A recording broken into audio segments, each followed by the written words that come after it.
শুভ দুপুর বন্ধুরা, আবার আজকে দেখে নাও দুপুরের মেনু। এই দেখো, এই যে ভাত,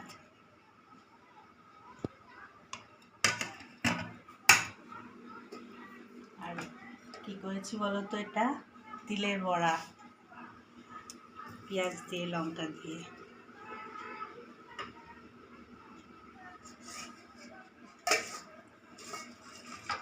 এটা কি করেছি দেখো,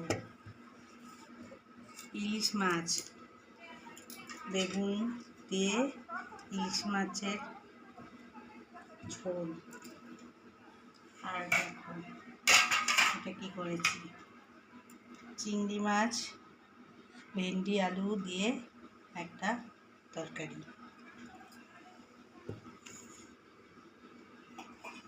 আর এই দেখো আমড়ার চাটনি, এবছরের প্রথম নতুন আমড়ার চাটনি, তিল বাটা দিয়ে আমড়ার চাটনি। কে কে খাবো চলে এসো। আজকে দুপুরের মেনু এইটুকুই, আবার দেখা হবে কালকে। টাটা।